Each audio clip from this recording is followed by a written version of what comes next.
ভাইরা,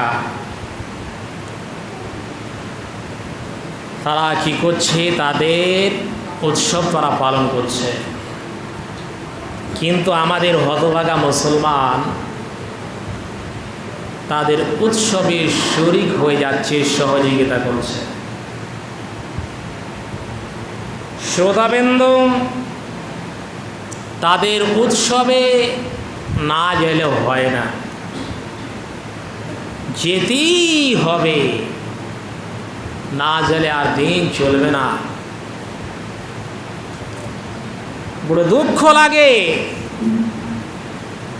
যে আমাদের মুসলমান তাদের উৎসবে, তাদের মেলাতে কেন যাবে? আপনি জানেন না? সেই মেলাতে যদি আপনি শরীক হন, সেই মেলাতে যদি আপনি যান, সেই মেলার যদি আপনি জিলাপি খান, তাহলে আপনি কি করলেন? আল্লাহকে মানলেন? আপনি তো জানেন, আপনার মেমোরিতে তো সেই কথাটি গেজে গেছে যে তাদের নামে আজকে জিলাপি ভাজানো হচ্ছে, আপনি কালকে কেন খেলেন না? কিন্তু আজকে দেখবেন অনেক গ্রামের মুসলমানেরা আসবে, এই উৎসবে আসবে, তারা তো চায় আসুক, তারা তো মুসলমানের দিনটাকে বিচ্ছিন্ন করার জন্য ষড়যন্ত্র চলছে ভারতবর্ষে। আপনি জানেন না? শুনেন, ইসলামের হিস্ট্রি শুনে, নিউজ দেখেন, বুঝতে পারবেন। তারা জানছে যতদিন পর্যন্ত এদের কাছে কোরআন থাকবে, এদেরকে ছিন্ন বিচ্ছিন্ন করা যাবে না। শ্রোতাবৃন্দ,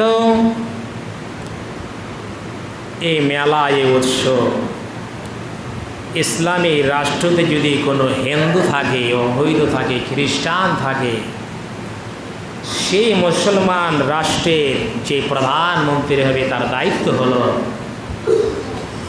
তার উৎসবে তাকে বাধা না দেওয়া, তার উৎসব সে করতে পারে। তাদের মূর্তি ভাঙচুর আপনি করতে পারেন না, বাধা দিতে পারেন না, এটি তার দায়িত্ব, তাকে আমানের রাখা।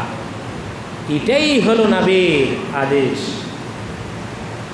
শ্রোতাবৃন্দ, তো তাদের উৎসব তারা পালন করবে, আপনি জবরদস্তি নিজের দ্বীন ইসলামের মধ্যে নিয়ে আসতে পারেন না। লা ইকরাহা ফিদ্দীন, আপনি নিয়ে আসতে পারেন না। তাদেরকেই যখন আল্লাহ রাব্বুল আলামিন হিদায়াত করবে তখনই আসবে, কিন্তু কোশিশ করতে হবে আমাদের। কিছু